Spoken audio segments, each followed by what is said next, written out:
Welcome again, everyone. I'm going to dive a little bit deeper in this video into a topic that I hold really dear to my heart around animating the natural world. And I really think this is where an understanding the ways in which we can be in this relationship with an alive and souled wild world can really start to bring together these three areas, this confluence between complex trauma, the use of psychedelics or plant medicine, and animating the natural world. So what do I mean by animating the natural world?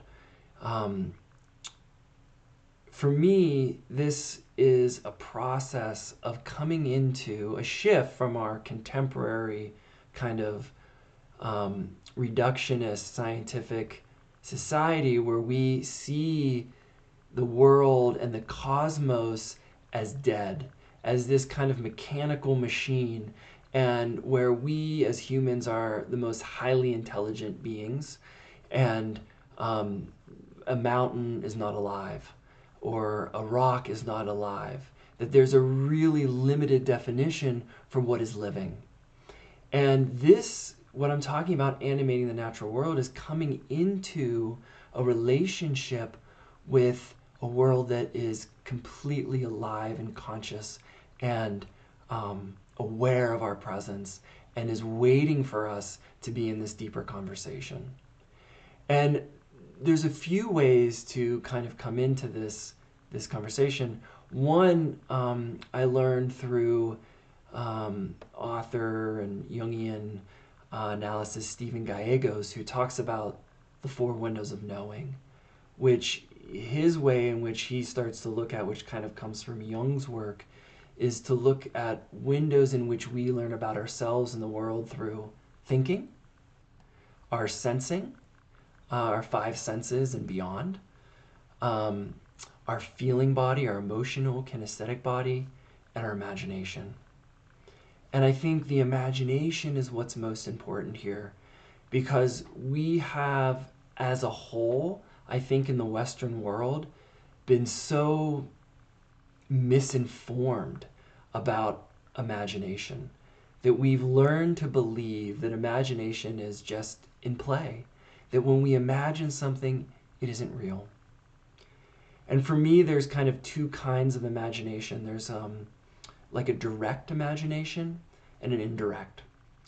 And the direct imagination is like when we are children, we might imagine ourselves being a wizard or a fairy or an animal moving through the forest. But there's also this kind of indirect imagination where we might be in relationship to something and there comes a kind of bubbling up into our imagination, a kind of experience or image that seems to come from some other place.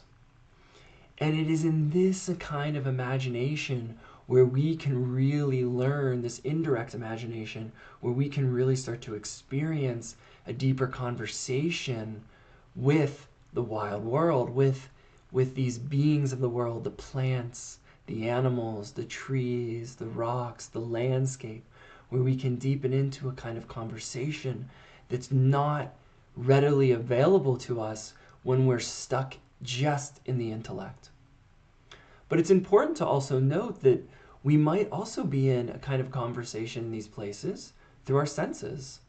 Not only our five senses, but a broader category of senses, as well as our emotional, physical, and kinesthetic body, that we might start to have a kind of emotional empathy or even like an empathy for the wild world in a way in which we are receiving information that can help us deepen into these conversation with the plants.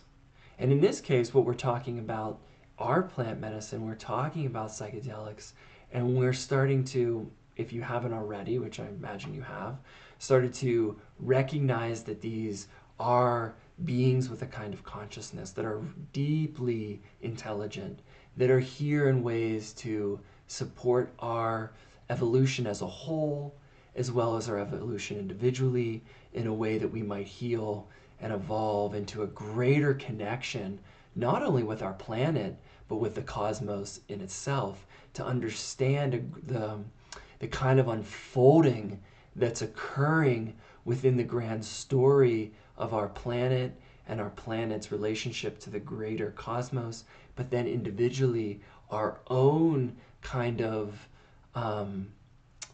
story or place in this story in which we are learning to live into.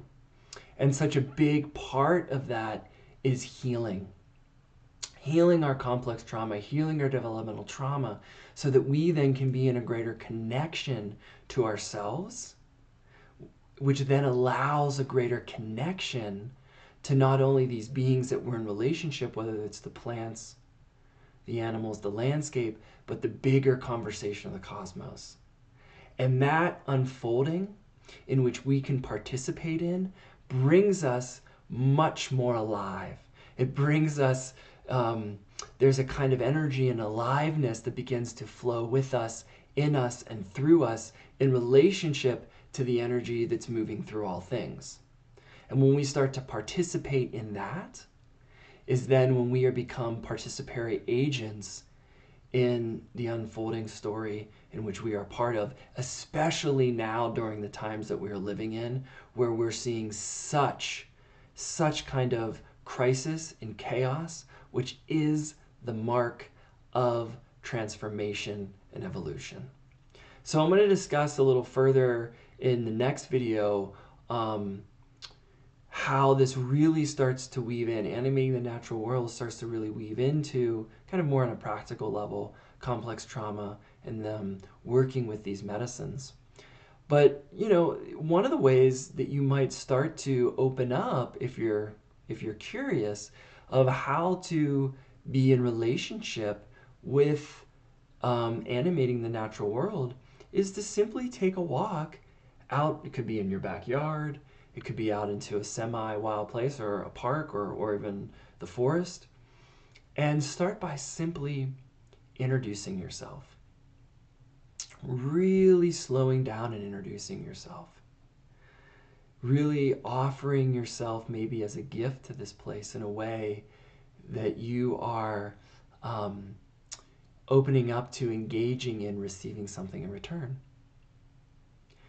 And once you introduce yourself, you can simply sit and listen. You might listen with your body, your feelings, your heart, or if you're open, listening into your imagination and see what comes. And then if something comes, to maybe start participating in some way in this dialogue that makes sense in that moment. And in doing so, you might start to open up to something different than what we have been taught in the Western world. And certainly as you come to a close in this practice or this experiment, to offer a kind of gratitude for this place. Always want to offer a sense of gratitude.